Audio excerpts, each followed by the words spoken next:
네, 메딕입니다. 처음 영상을 접한 분들을 위해서 간략하게 스토리를 말씀드리면 작년 가을 어시장에서 어린 문어 한 마리를 구입해 왔고요. 이것저것 먹이면서 열심히 키웠습니다. 마침 한참 사육할 때가 월드컵 기간이어서 문어점도 봤었죠. 그렇게 무럭무럭 자라다가 생각지도 못하게 수조 벽면에 알을 낳았는데요. 안타깝게도 얼마 못 가서 어미 문어는 알만 남기고 죽었습니다. 살아있는 알을 그냥 둘 수가 없어서 제가 자리를 옮겨서 인공 부화를 시도했고요. 기특하게도 새끼 문어가 태어나기 시작했습니다.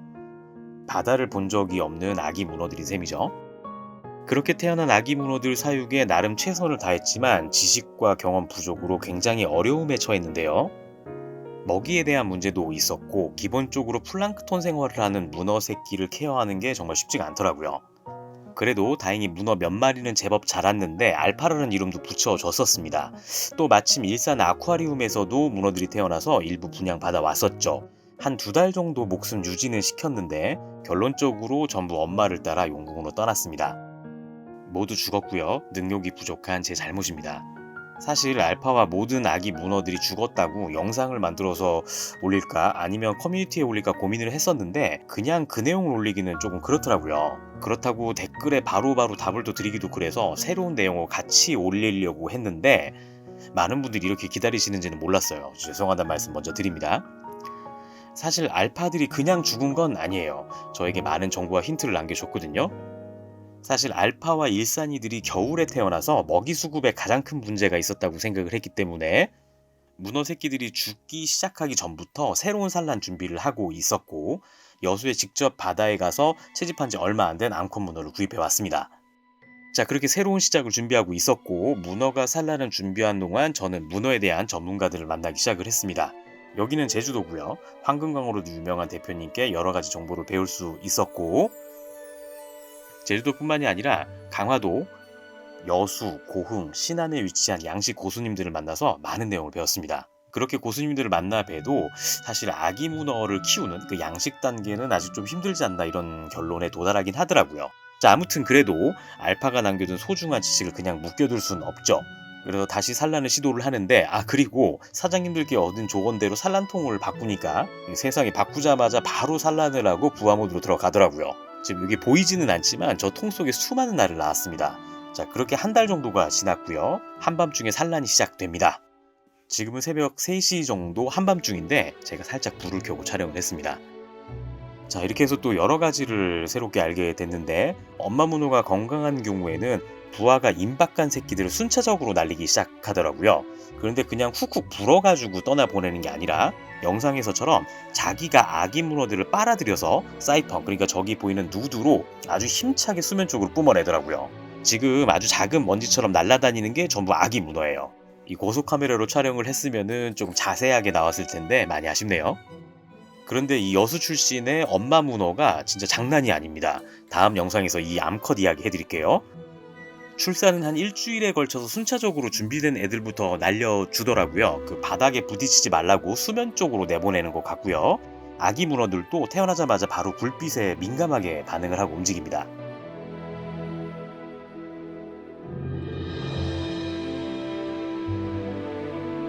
자, 이번에는 확실하게 준비가 어느 정도 된 만큼의 먹이도 준비를 많이 했습니다. 논문과 자료를 모조리 뒤졌고 문어의 산란장으로 알려진 장소를 찾아서 그 지역의 환경영향평가 자료를 뒤져가지고 먹이로 추정되는 한 20가지 정도의 플랑크톤을 준비를 했고요. 특히 지금 시기가 대형 새우의 치아와 꽃게류의 유생도 구할 수가 있는 시기라서 많이 준비를 해놨습니다.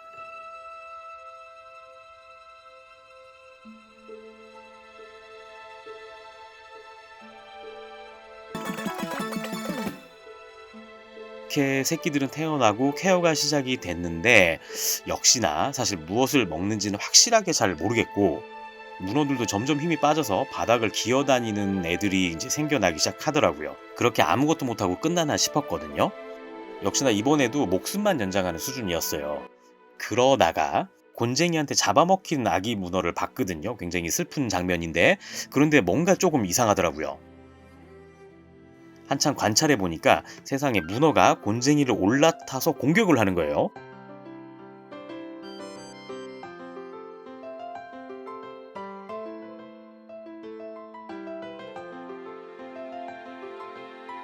결국에는 이렇게 곤죽이 될 때까지 맛있게 빨아 먹었는데 이 문어가 어릴 때는 확실히 그 두 종류 중에서 시반류 특성도 가지고 있는 듯 하더라고요. 자, 아무튼 이 곤쟁이가 중요한 게 아니라 이 녀석들이 먹이라고 인지하는 생득적인 반응이 자기보다 조금 큰 먹일지도 모르겠다는 생각이 들어서 이때부터 어린 새우와 곤쟁이 등을 급여하기 시작을 합니다. 그 전까지는 문어보다 훨씬 작은 먹이들을 구한다고 힘이 들었거든요. 자, 모든 아기 문어들이 큰 먹이를 공격하지는 않더라고요. 하지만 확실하게 새로운 힌트 하나는 얻게 되었죠. 자, 그렇게 좀 큰 먹이들을 공격하는 모습들을 볼 수가 있었는데 한번 보시죠. 이제 이것저것들 공격하기 시작을 합니다. 그런데 전부 곤쟁이도 아니고 전부 새우는 아니고요.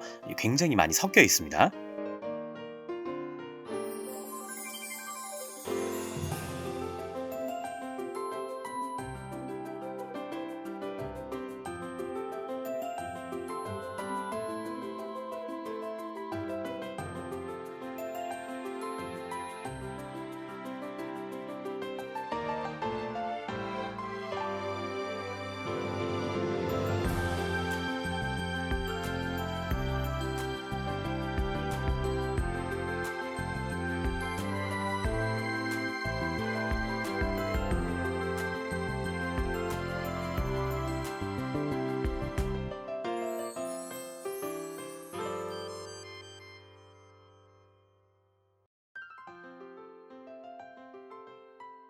자, 그렇게 또 새로 사실 하나를 가지고 먹이 반응이 활발한 아이들만 모아서 촬영도 하고 실험도 시작을 합니다.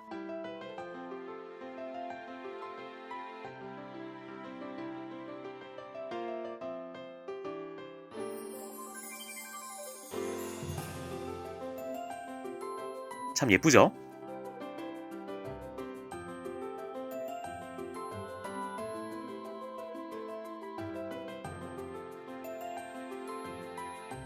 근데 확실히 좀 큰 먹이를 공격하는 경향이 있어요. 그런데 제가 촬영하는 게 편해서 이 새우류만 촬영을 한 건데 이 새우류가 정답은 아닌 것 같아요. 사실 키울수록 더욱 자신이 없어지는데 그래도 알파의 유산을 받아서 이번 아이들에게서도 힌트를 얻었으니까 끝까지 도전을 해볼 생각입니다. 물론 지금 애들도 포기한다는 소리는 당연히 아니고요. 사실 한 달에서 두 달 정도만 있으면은 어미문어처럼 이게 착져 바닥에 내려앉는 애들이 나올 수 있기 때문에 그때 결론을 내고 이제 영상을 올리려고 했었거든요. 그런데 이제 기다리시는 분들이 너무 많은 것 같아서 그 중간에 소식을 전해드립니다. 한번 보시죠.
자, 여기까지 보신 분들은 댓글 한 번씩 부탁을 드리고요. 그럼 저는 중간에 말씀드린 대로 저 엄마 문어 이야기로 다시 찾아뵙겠습니다. 너무 늦게 소식을 전해드려서 죄송하다는 말씀 드리고요. 그럼 저는 더욱 재미있는 영상으로 찾아뵙겠습니다. 감사합니다.